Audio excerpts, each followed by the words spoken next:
See if it's working. Audio real quick. Yep, definitely seems to be working. So, all right. So I'm back on YouTube. I've been trying out different streaming platforms. I tried out Twitch.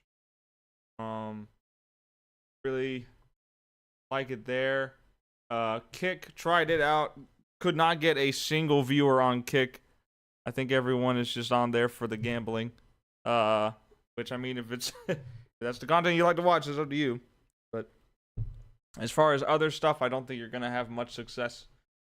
On Kick. Let me go ahead and just take this time to get the link. Share it. Yep. That link.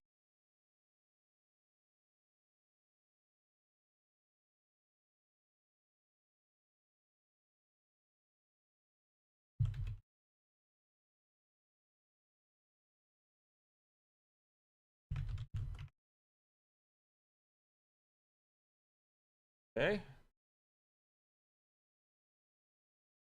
I would put it on Threads, but Threads does not have a desktop version yet. I'm waiting for them to do that because once they do, I really don't have a whole lot of reason to use Twitter at that point. If Threads continues to like catch on, that is. I mean, ultimately, if it falls off, then it is what it is. But yeah, let me go ahead and put at everyone.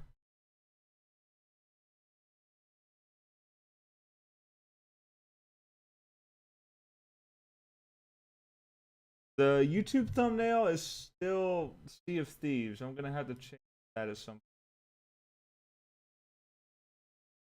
Entirely sure. Oh, that's kind of strange. It doesn't seem to let me. Maybe it's something deep into the settings. I don't know. But yeah. I'll put that there.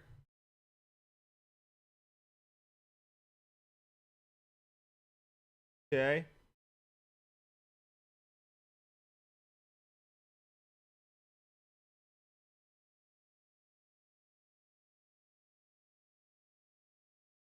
Okay, I think I am good to go. So, excuse me.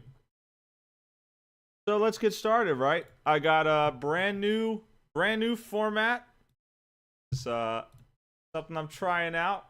Not gonna be perfect first try, but it is something I like a little bit more. Trying to spice things up a bit, not make it the same. So what I've got this right here, which is like loading stream. This is a start, fading through, sliding through my different social medias, which I do need to update. It's more than just Twitter, Discord, Instagram, and DeviantArt.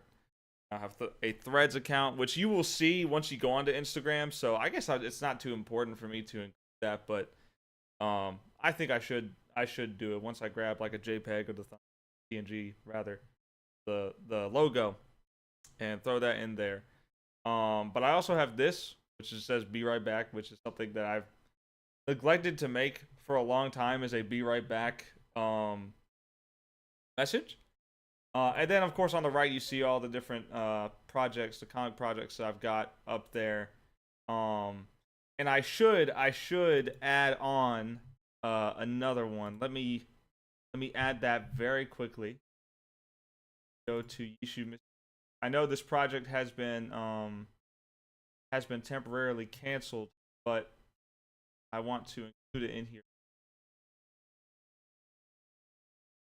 Oh crap! I just just made the size of it bigger. All right, there we go. Now we're cooking. Let's see how that looks when it pans through it. See the Demonico. Yep. Here comes Yishu. Now, there we go. Yes. There's that. All right. We're ready to get started. Sorry if you hear a helicopter in the background. Going to to mainstream. There it is, ladies and gentlemen. This is new. This is brand new format. I got a little. I did a little quick doodle of myself. My current hairstyle, which is more so just a mess, but that, make it a little bit more presentable in cartoon style. I haven't drawn myself in my updated style. I did for a thumbnail for a video like, God almighty, like 10 years ago, I think. It was a long time ago. But maybe 8 years ago. Maybe not 10, 8. But yeah, I just figured I'd do a quick little doodle. But classic goatee that does not connect. Classic. I cannot grow a connecting mustache and beard to save my life, but it is what it is. I can grow a decent beard, rest of it, but it's a little bit patchy. It's not the best, I'm not gonna lie. I try every now and then. I try and grow it out to see if it's a little bit better. Not quite there yet. Not quite there yet. But I do got the mustache and the chin, the chinny chin. I do got that a little bit. So I'm gonna do webcam at some point. But until I get my webcam situated, the way my room is set up, it's not quite ideal yet. But the idea is. Like, the idea is to set up webcam in the top square, but if I don't have webcam for whatever reason, or if I just don't feel like it, I could just throw up this little PNG of me in the corner there. So today I wanted to talk about a few things, and there's one thing that I didn't mention, but I do want to talk about. I've already technically talked about it on the channel, but I want to talk about it again. So yeah. Few things on the itinerary. We're going to talk about indie comics, because I am inspired by how well a lot of these indie comics are doing. So, and this may be a little bit of a controversial stream. I don't know. Some people probably won't like it, but I'm gonna stay out of politics. That's always what I do. Like, I stay out of politics. I don't want to alienate one side of the audience. I just want to make stories for people to enjoy. So I'm not going to get into all that. I'm just going to get into like a lot of the objective, but also creative aspects of the projects I'm going to talk about today. And to be honest, like, I don't even know. I couldn't talk about all the controversial stuff because I don't know it. Just to be honest, I don't know all of it. I don't get deep into it, right? I just I just see that there's a independent comic that's doing well, and I'm like, that's cool. I want to talk about that because, I think a lot of creatives want to look at this and say, hey, maybe I could do this. Maybe I'm next, right? And that's the dream. That's certainly the dream. Is it unlikely? Yes, but it is the dream. And obviously I want to get there. I want my stuff to be seen by a lot of people because I think my stories are very good, and I think people can really enjoy a lot about it. But let's go ahead and get started. The first thing I want to talk about is, of course, the Rippaverse. This, regardless of like how you feel about it, the objective information is that it is making a ton of money. It's selling a ton of comics, and as you can see from the website banner, it's donating a lot of comics, but not necessarily donating. Let me explain. Basically, they're selling the comics for half price, and you don't get them. They get donated to Comics for Kids, which is a charity that's basically going around and giving kids comics to read. A lot of people think about, charity, giving, funding their food and their homes and that, but there's more to that for especially for a kid who's in, who's sick or maybe in an orphanage or something. it's more than just the bare necessities, right? Kids need something to do. Kids need stuff to read, games to play. Um, just just some things to get them active outside, like trampolines, swing sets, stuff like that. And this is specifically targeting, kids that want to read comic books, giving them stuff to read. And it's basically a way to donate through the Rippaverse to give money to the comics.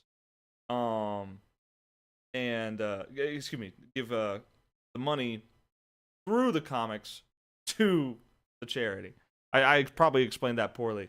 Eric July goes more into it in videos, but basically, you pay half price for the comic. The comic goes to a kid who isn't going to be able to buy it.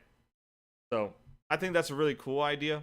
But the more thing is that, like, I mean, just look at the code of ethics here. View our code of ethics. Let's look at this and, like, read what is so controversial about this comic, right? Nothing. Nothing is controversial about the comic itself. There's nothing, like, political in its messaging. There's nothing offensive in its messaging. It's just like it's one of the most apolitical comic book stories I've seen in a long time, and people are upset about it, not because of it, but because of, like, who the creator is and all that kind of stuff. And you cannot like the creator of some of these projects I'm going to show you. That's fine. You can totally do that. I think as a society we tend to forget how to separate the person behind it from what the product is.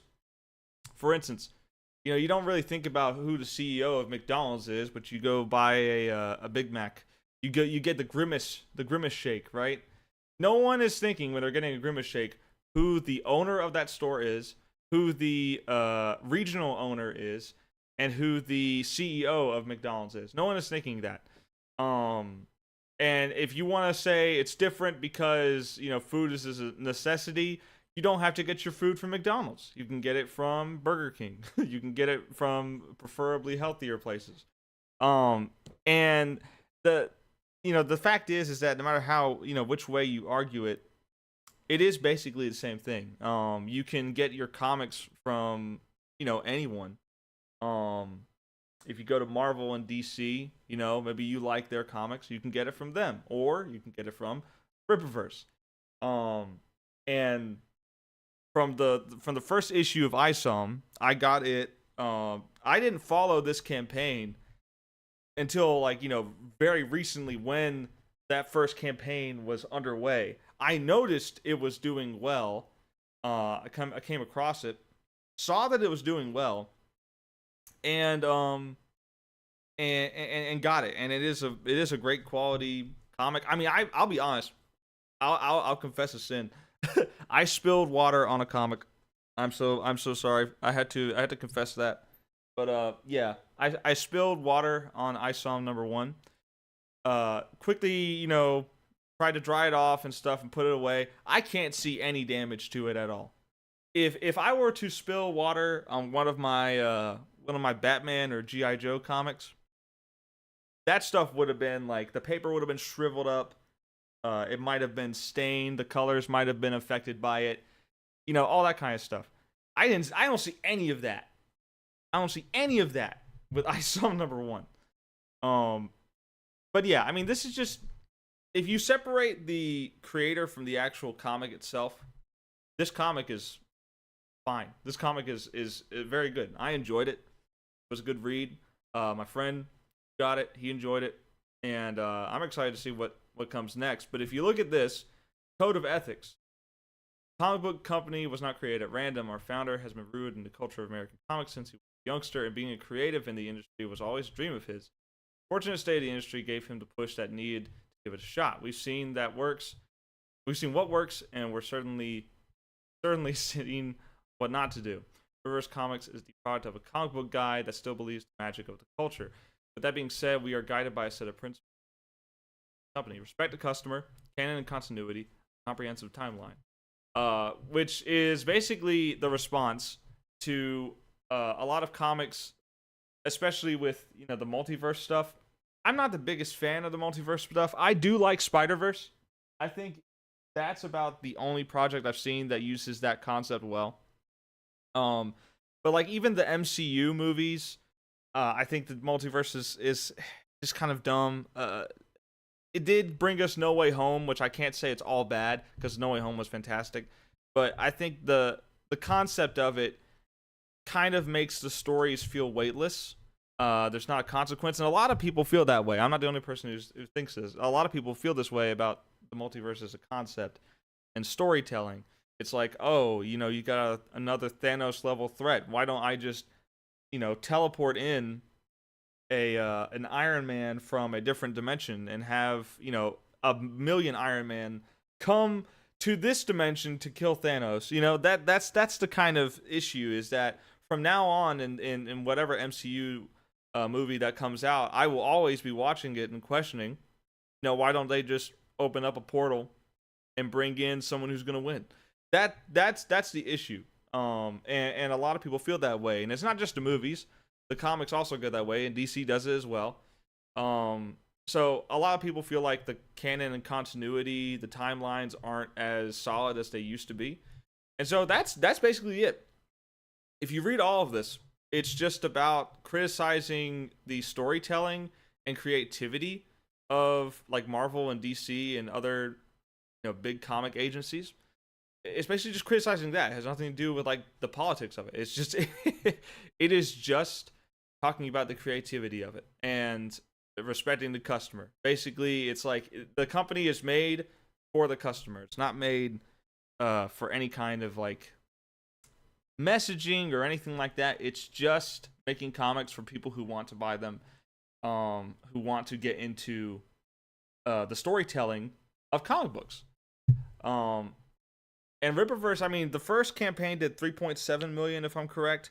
This one is on its way to 1.8, and will probably hit 2 million. It will probably hit 2 million. I wouldn't be surprised if it did. Towards the end of this month, I really think it's going to hit 2 million. And for those two combined to bring in, close to almost if it reaches 2 million, it will be almost $6 million worth of sales, and just in the comics. I mean, we're not even talking about the merch and stuff, the trading cards, the t-shirts, the hats. I'm not even talking about that. I'm just talking about selling comics, which is insane numbers. And besides this, you've also got stuff like Cyberfrog, which I haven't checked this one out personally, but I've heard a lot of people say very good things about it. I mean, me just looking at it, it looks like something wild from the 70s or 80s, right? It looks like such a wild freaking concept, a Cyberfrog. I mean, it's basically Teenage Mutant Ninja Turtles all over again. But it's kind of focusing on this one character. Hold on. My dog has gotten a hold from her. All right, but basically this one, while not being nearly as like ludicrous as the Rippaverse has been, I mean that's a multi-million-dollar company at this point. $500,000 is insane. I don't think realistically anyone can look at this and say this is nothing. 500,000 is absurd. And I couldn't find a website for Cyberfrog. I'm sure there probably is. I just did a quick Google search and found an Indiegogo and found this and thought I'd throw it in here because this is really good. So this is apparently a reboot, a relaunch of Cyberfrog. This was an old project that the author was doing, and it's been revamped. And I mean, look at this art. Look at this freaking art, man. Like this stuff looks classic. Like it looks like a classic made in the present day. Like I love the art style. I think it's very reminiscent of it. I can't imagine what it takes to draw this character. I mean, look at the design. I have dabbled in comics, right? You're seeing all the covers and stuff. I have dabbled in it, and I can't imagine drawing something this detailed every single frame where you want to show this character. Bro, it takes so much effort to do stuff like this, and regardless, again, whether or not you agree with like what who the person behind it is, or like, you know, whatever they say, the the objectivity of this is that it is successful, and the art looks really good. Of course, art is subjective, in many ways, but I do think the quality of this is above and beyond a lot of things we see today. So moving on, there's another one. This one I just found out today. Fiendish is a really cool one. This has earned $200,000 in its campaign. I believe, I don't quote me on this, but I believe this was for the first book. I don't know if it's the same for the second book. I'm not entirely sure, but the second chapter campaign has finished, and I think the second one may be 200,000. But this is like a fantasy comic, and the main thing about this one, right? I wanted to point out like something unique about all three of these. The Riververse is all about the customer, all about get into comics again. That's what the Riververse kind of focuses on. Cyberfrog is focusing on telling a type of story from, like, you know, obviously 1998. You know, this is trying to tell a story from the late 90s, early 2000s in that style again, much to what I like to do. I like to, you know, bring back the feeling of 2000s comics and cartoons, the style of humor, the style of character writing, the appearance, the visual style of the 2000s. I try to bring that back in what I do, in my style of stuff. And while his is far more, you know, realistic, and I wouldn't say realistic, far more detailed is what I mean to say, than mine. Mine is attempting to mimic a cartoon. His is attempting to mimic, you know, the comics of that time, and how insane they looked, and they still this. Again, like I said, this looks really good. Fiendish is unique because there's so much obvious passion in the creator in doing this. You can, like, this you can check out a free preview right on the website. The creator, like, she has made it incredibly easy to get into this, to get, you know, as immersed into this as possible. You can find stuff like this. This is where I'm really focusing on here. Is it's not just reading the comic. You've got a characters page, a world map, pantheon, species list, and then even a made up language. This is a language that the author created from scratch. And the fact is, this is like, in my Discord server, I have a characters page.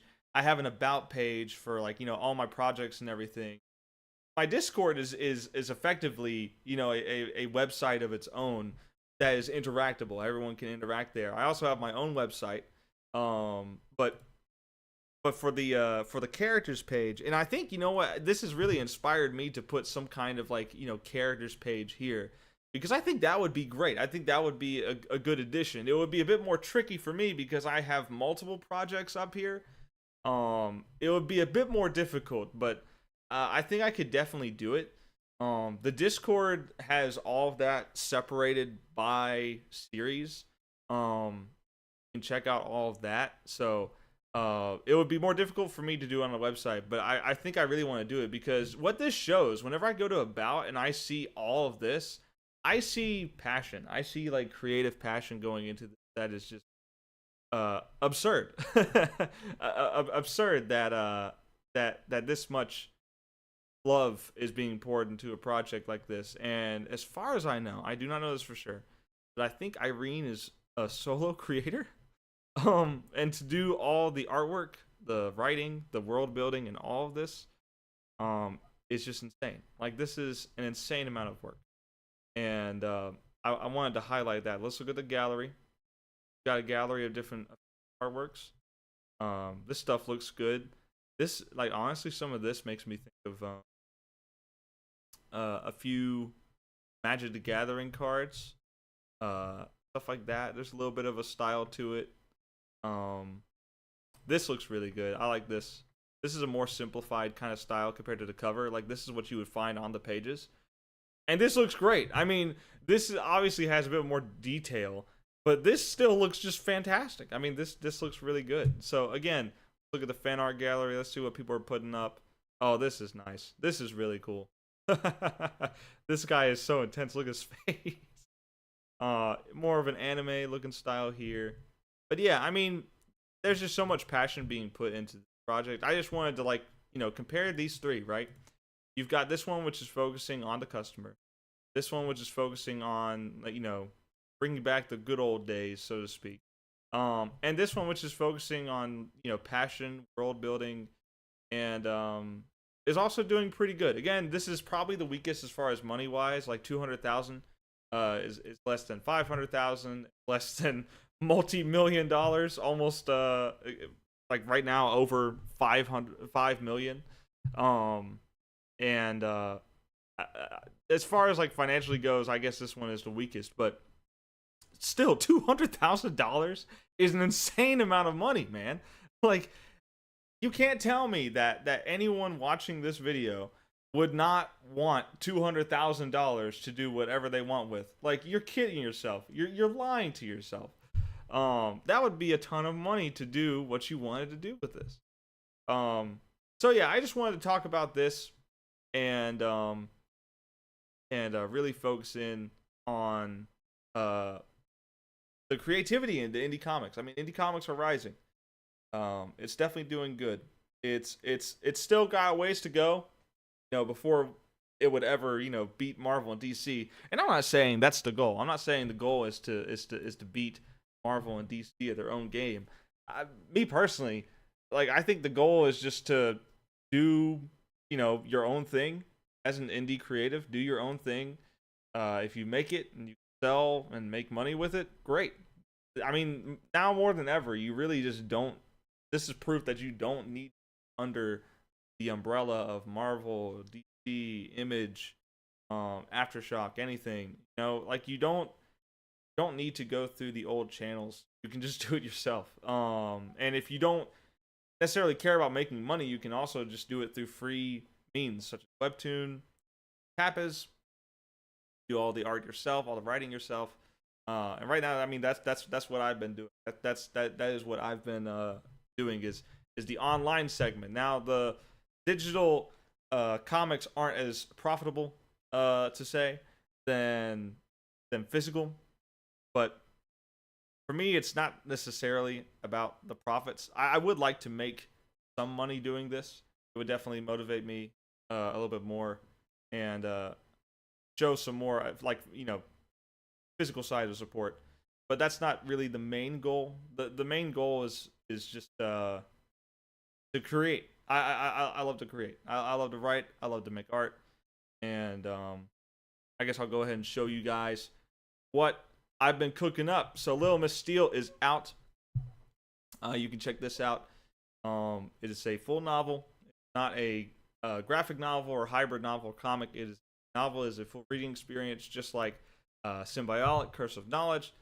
This is also a both of these are free to read novels, and this one focuses a bit more on a mystery with a lot more fantasy elements, I guess. It's definitely more superhero than anything, but it's got some fantasy elements to it. This is like old school 2000s, early 90s superheroes, cartoon inspired book.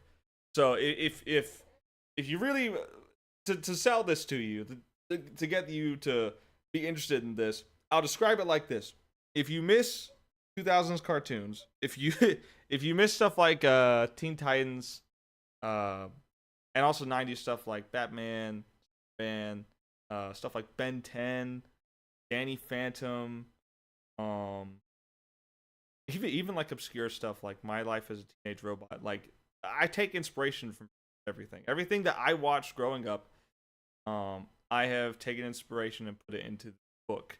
How that translates to a reading form is not so simple, but I feel like I've gotten a nail on the tone and the plot, sort of the idea of Little Miss Steele is basically that she is the daughter of two superheroes, and she doesn't have the greatest life, despite what you might think.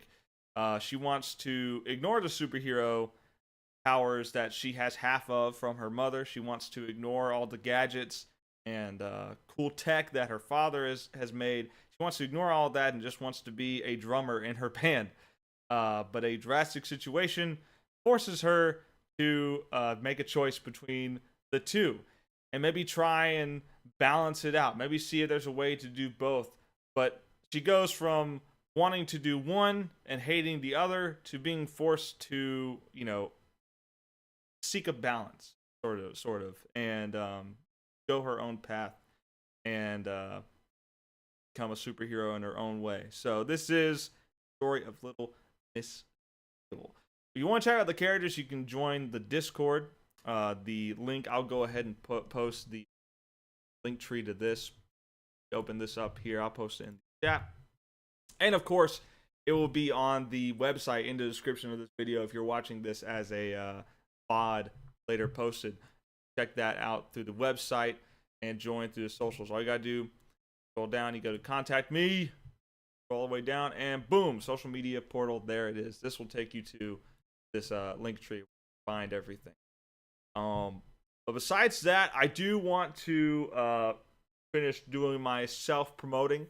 We've got Symbiotic Crystal Knowledge. Again, this is the second book in the Symbiotic series. Then we've got Demonico, which is my first ever fiction project. This is a hybrid novel, so you've got some reading and images to go through. You got some pretty nice artwork. This stuff is old now. Definitely, I mean, this stuff is from 2019. I went and remastered a few things, but overall, like, this stuff is just kind of old in comparison to current day artworks and stuff. So just keep that in mind. The story is still really good. I've had fans tell me that this is still their favorite thing that I've done, and maybe that's a little bit of nostalgia for this. But I mean, this came out during the pandemic as well, so this was 100% all of my time went into this because I was home from work for 2 months. And for those 2 months, this was all I did was work on this. So, learn how to do digital art, learn how to work Webtoon, learn how to write. Did all of that from 2019 to 2020, and then posted it everywhere. But besides that, there is one more thing I want to look up. I want to show you a really cool.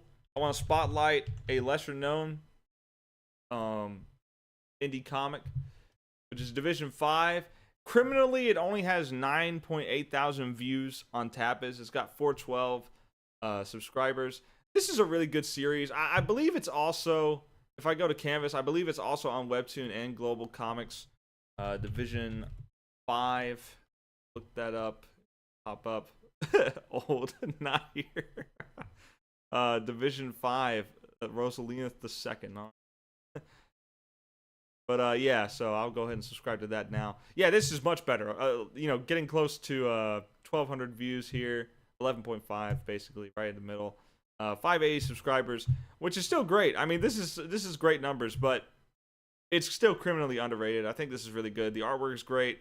I've recently been interacting with Rose's community, and they're pretty great, pretty good, tight-knit community here, and again, great artwork. I think the story is interesting. There's some mystery to it that still hasn't been covered, but it's slowly coming out. There goes my dog, and at that, I think that's a good point to stop. Thanks so much for watching. If you want to watch more in the future, make sure you subscribe, hit the bell so you get notified whenever I go live next. Follow me on all my socials. Again, you can click that link tree in the chat or the description if you're watching the VOD. Go to my website, check out my social media portal. Follow, like, share, subscribe, and read. Thanks so much for watching. Until next time.